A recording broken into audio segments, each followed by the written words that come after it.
Mic check, mic check.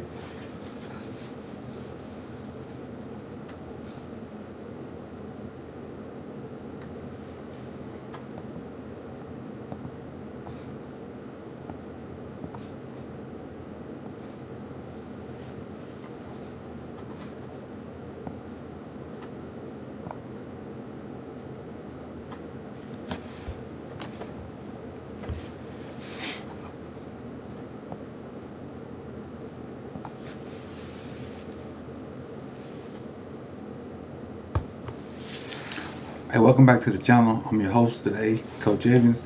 And what we're doing today is we're going to start the series on our top 10 players in the draft. And I did 6 positions. Did let me see, I did top 10 with O-line, D-line / edge, receivers, DBs.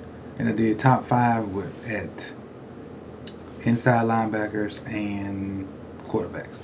So you get video Monday through Saturday, 8 p.m. Eastern. And today we're going to start off with our top 10 offensive linemen. And again, this is my top 10. You know, I'm not taking what other people said. This is me watching guys, and this is my opinion. Got a few things I'm going to say about each prospect, then we're going to move on. But you guys will see the entire list as I talk about it. I'm going to start at number 10. I'm going to work my way up to number 1.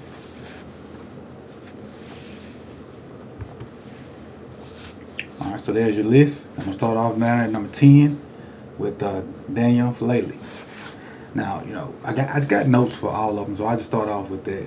A mountain of a man. We all know Falele is huge. Him and Penny are two of the huge tackle prospects in the draft. He does a great job of down blocking and attempting to seal off backside backers. So on the first level, he gets guys moves in gap schemes. The only problem I have with him, and that is if the linebacker is fairly athletic, he has a problem missing or allowing the linebacker to slip him if he gets his hands on him, if he's a linebacker that runs up in there and then can't scrape deep enough, he does a great job of sealing that stuff off. And then once he gets his hands on you, it's pretty much a wrap. It doesn't move well in space on screens outside zone. His hand placement and feet are a problem when facing speed rushers. He's good in the run game, especially once he gets his hands on you.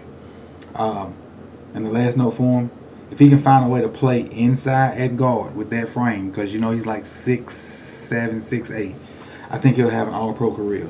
Playing tackle for him, I think it's going to be a first contract deal.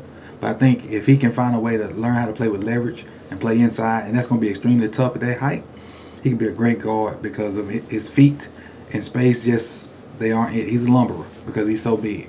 So he doesn't have the nimbleness to help on an edge guy that knows how to fight when you're trying to run outside zone. Or he don't have the nimbleness to when they run the wide receiver screens or slip screens to just get out there and do damage out there, because he can easily be faked out because he's not nimble.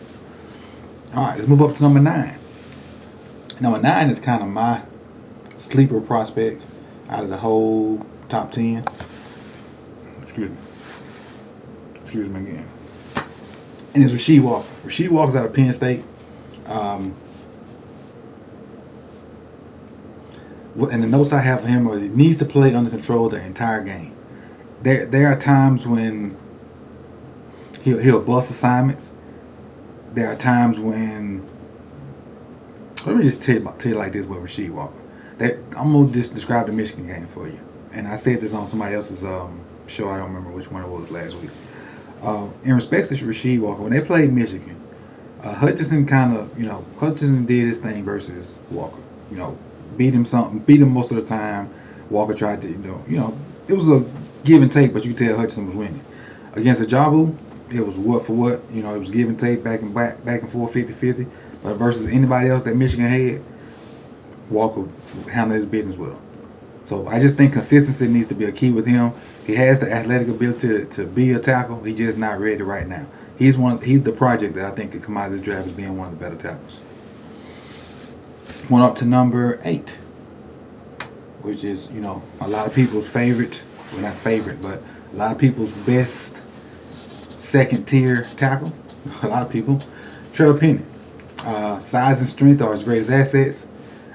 His hands stay out the framework of the body a little bit too much for me, and his feet and space are his big problems. So his hands outside the framework of the body, because he's so wide, he just kind of grab people up and then try to torque them because he's so big.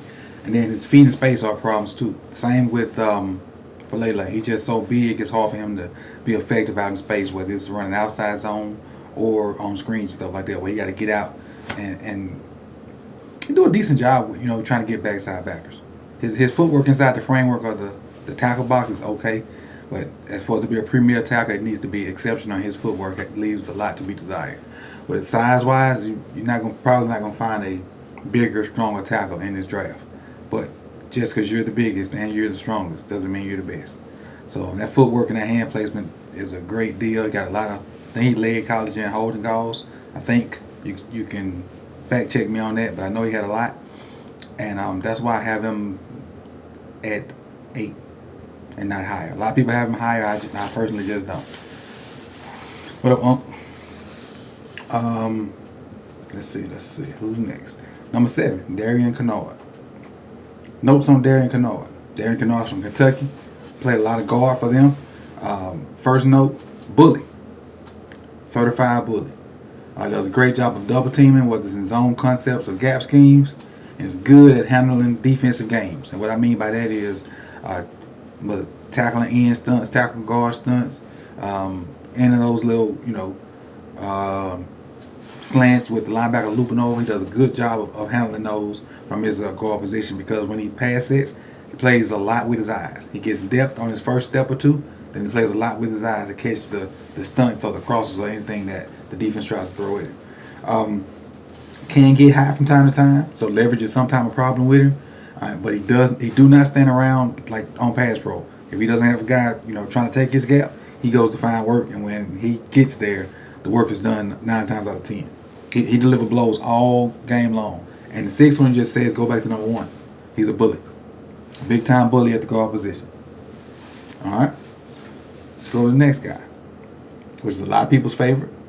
And you know, most of you already know how I feel about Tyler Linderbaum. I'm gonna go ahead and read what I got, and y'all probably know this word for word already. He's the best center in the draft, hands down. No questions asked. By far the best center in the draft. Does a great job of getting the second level on inside and outside zone plays.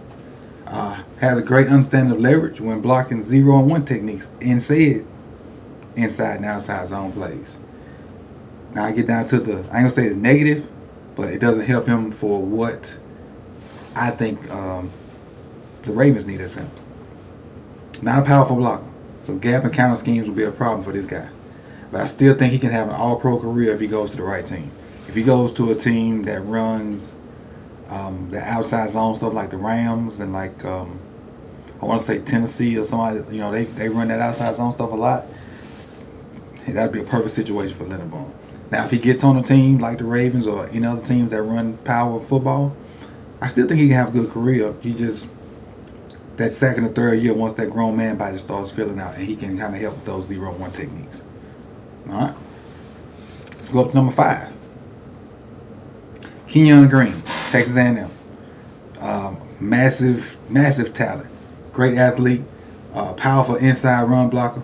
Will have no problem double teams or solo blocking centers or backside linebackers. Great at defending against the bull rush. So a lot of times I saw defenders just not be able to outquick him. So they said attempted to go down the middle, and a lot of the first step in that bull rush may have pushed him back, but once he realized what was going on, he did a good job of dropping his ankle and negating a lot of bull rushes, especially after it was the second move. If it wasn't an initial bull rush, you probably didn't even get that first step. He does a good job of controlling that A-gap situation. Good job controlling one text by himself and zeros. And when he had to pull a couple times to show progress, well, not progress, show adequate feet. So that's Kenyon Green's my number, was that 5? And now we get to the cream of the crop, so to speak. And normally it's 3 guys that everybody talk about, but I got 4. Jamari Salyer from Georgia. Played every position on Georgia's line. So I got extremely versatile. Played every O-line position besides center for Georgia. His feet and hands work very well together. So as far as like kick sliding and stuff like that, there's a pattern, a timing that you would like with your feet and your hands, and he does a good job of keeping that pattern, keeping that timing as far as when he punches and still being able to kick slide in it. Powerful run blocker with great hands and feet. Needs technical work at tackle. He played tackle for Georgia this year, was a exceptional talent, did a good job, especially versus Hutchinson and Ojabu in the bowl game. But guard would be the ideal situation for him. He can play tackle, maybe a swing tackle for somebody, but guard would be an ideal situation for him. What I got right here is needs technical work at tackle, but will be an all-pro guard. And that's Jamari Salyer from Georgia. Top 3. Everybody, I've done videos on all 3 of these guys. Y'all know how much I like Charles Cross. Best pass pro technician. Wasn't asked to do much in the run game because of Leach out of Mississippi State. He's an extremely gifted athlete. Hand placement is superb, especially in pass pro. Change of direction is outstanding as far as with the end guys trying to go to that second and third moves. He does a good job of changing direction in his pass pro. Not going to say he's a bad run blocker. He just wasn't asked to do it much. Let me see, I got started behind. What up, Dunn? And DeJuan. But, and, the only real question about Cross is run blocking. I don't think there's a question because most O-linemen love run blocking better than they do pass pro, and he's great at pass pro. So I don't think his, whatever team he went to, they're going to get a top-notch center because the pass pro is already in the bag for him. All right, let's go up to number 2, which is Ikem Ekwonu. Notes I got for him, all caps, mauler. All caps, finisher. All caps, gifted athlete. Needs some technical work because he's more of a big athlete playing O-line rather than a polished O-lineman. But that can be fixed, and that comes with reps, with times, and with better coaching. Excuse me again. And the last note for him, powerful yet agile in space also. So if you see him out on slip screens or tosses or wide receiver screens, he he can get out there and navigate the skill guys to get the job done. He's just not out there running, hoping that a skill guy runs the other way or something like that. So he does a good job of being able to go side from side, shuffle, or even explode up the field to block somebody in space. Number 2, well, he was number 2. Number 1, Evan Neal. Evan Neal, best technician in the draft. His kick slides, his hand placement, his hip thrust, his drive on down blocks, out in space, navigating the skill guys. He's the one guy. Well, there's 2 guys on here. Ike and Linderbaum. I'm sorry, not Ike. Evan Neal and Linderbaum are 2 guys I think that will be like day 1 starters from the time they get there. Now, Akeem and Cross and Salyer may be that when the season starts, but them 2 guys, depending on where they land, and Evan Neal anywhere, but Linderbaum could be a starter on the right team, especially if they're a zone team. I think, and if I'm on, I did this based off of fit for everybody, and that's why Linderbaum's down for people that's gonna question me, because I don't think if he had the measurables to maul 0-on-1 techniques, Linderbaum would be in this top 4 discussion. It's just the fact that I don't think I really, without trying to shade him, I just don't think he fits in every NFL system. I think these other cats can do that, in any system. Any system. And some of the guys that listed at tackles probably going to end up being better guards. And then the guys at the top may not end up being the best guards in this draft. So this is my top 10. Let's run it down real quick. Daniel Falele, Minnesota at 10. Rasheed Walker, Penn State at 9. Trevor Penning, University of Northern Iowa, 8. Darian Kennard, Kentucky, 7.